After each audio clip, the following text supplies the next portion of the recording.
Balmoral Castle, the most private, most personal, most fiercely protected space in the entire British royal family.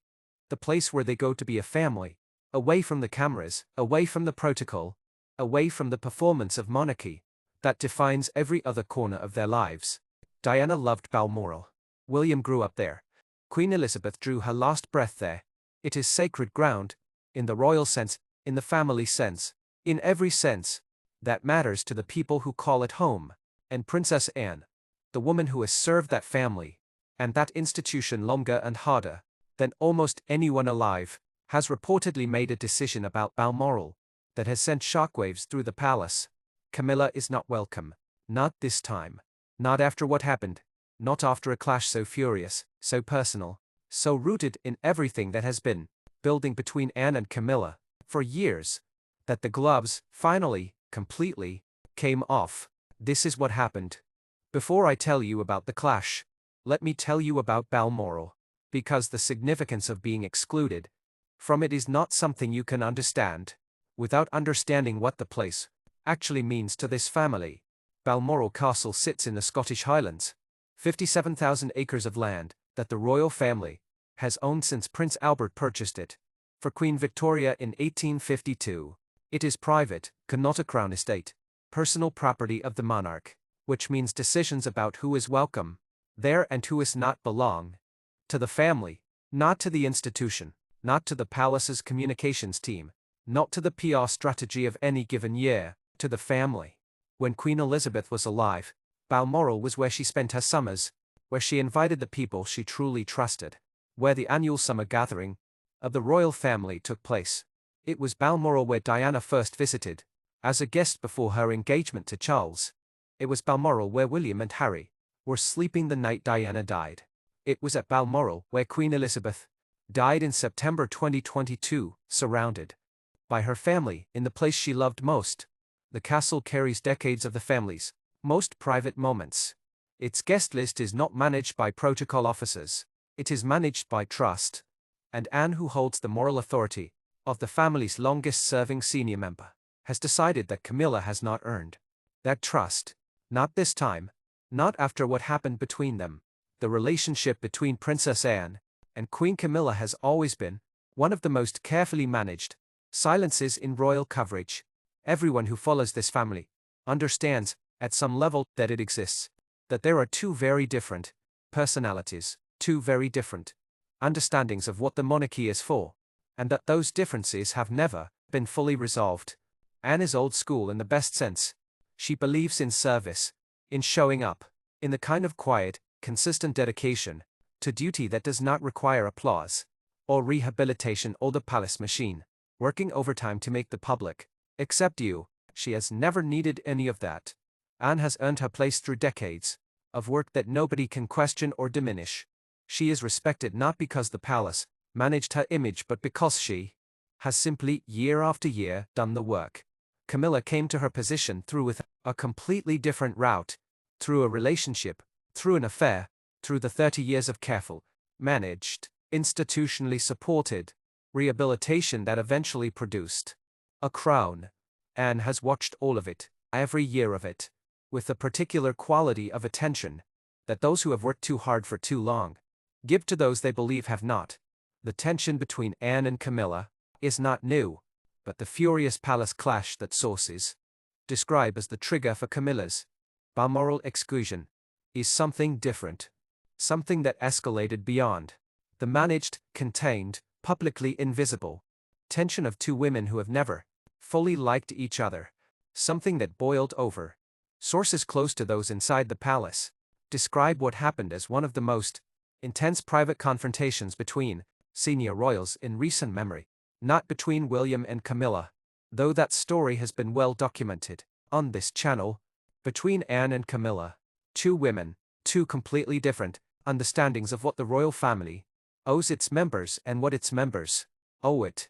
The trigger, sources say, was a combination of everything that has been building: Camilla's alleged attempt to secure enhanced positions for her children, shut down by William and backed by Anne, the palace decree that carried 3 names, and not hers, which Anne had been part of, the systematic, deliberate dismantling of Camilla's position that Anne had not just witnessed but actively participated in, and sources suggest a private communication from Camilla, directed at Anne, that crossed a line. The specific content of what Camilla said or wrote to Anne is something that sources are protective about, but the nature of it is described as a direct challenge to Anne's authority, to her right to be involved in the decisions being made, to her alliance with William, to her role in the moves that had cost Camilla so much. And Anne, who has never in her life responded well to being challenged, responded. Those who know Princess Anne describe her response to being challenged in very consistent terms. She does not get emotional. She does not escalate into the kind of dramatic confrontation that generates noise and provides the other side with something to reframe and manage. She gets precise, icily, absolutely devastatingly precise, in the way of someone who has spent her entire life inside this institution, who knows every rule, every precedent, every lever of informal power that exists within it, and knows exactly which one to pull. The response to Camilla was not a shouting match. It was not a press statement or a formal complaint through palace channels. It was a decision. Balmoral, the most personal piece of real estate in the family's possession, the place where the family is a family, not an institution, the place where being welcome means you have actually earned your place, and made clear through the channels that matter inside this world, through the quiet, permanent language of royal exclusion, that Camilla would not be joining the family at Balmoral, not this year. The message that sent was so clear, so loaded, so impossible to misinterpret by anyone who understands this family, that it was felt immediately. The question that those following this story are inevitably asking is, what did Charles do? And the answer, as it has been, with increasing frequency, is not enough. Charles was aware of the situation. He was informed of Anne's position regarding Balmoral. He spoke to Anne, he spoke to Camilla. He attempted, in the way that Charles has always attempted, to hold the impossible balance between the woman he loves and the family he belongs to find middle ground. But here is what those close to the situation describe. Anne was not interested in middle ground. This was not a negotiation. This was not a situation that could be managed through the usual palace machinery. The carefully worded statements, the arranged photographs, the manufactured moments of visible family harmony that the institution deploys whenever the reality beneath it becomes too uncomfortable. Anne had drawn a line, and Charles, who has drawn so few lines himself in his life, who has been the man of accommodations and managed tensions and carefully maintained silences, based in his sister the very quality he has always lacked: absolute certainty, the willingness to decide something and refuse to be moved. Sources say he did not succeed in changing Anne's position. Camilla is not going to Balmoral. Let me bring you back to where we started. Balmoral, the significance of what Anne has done, goes far beyond the logistics of who attends a summer gathering in the Scottish Highlands. It is a statement made in the most personal language available to this family, in the language of presence and absence, of welcome and exclusion, of the castle that has held the family's most private moments.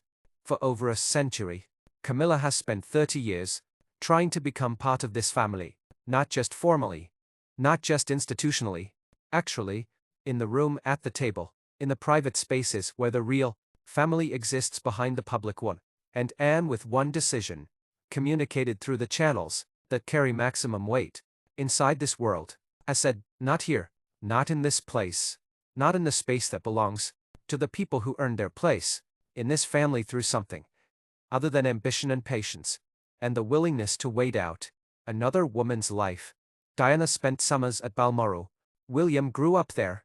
George, Charlotte, and Louis will grow up knowing it as one of the sacred places of their childhood. Camilla, who has the title and the formal position, and the crown that Diana never got, will not be there.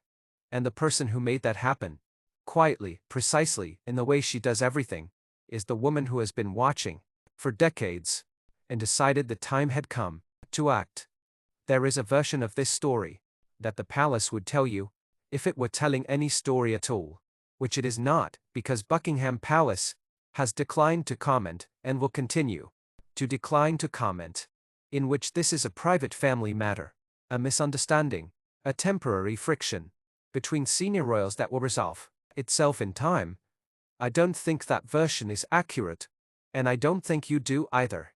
What is happening inside the British royal family right now is not temporary. It is not a misunderstanding.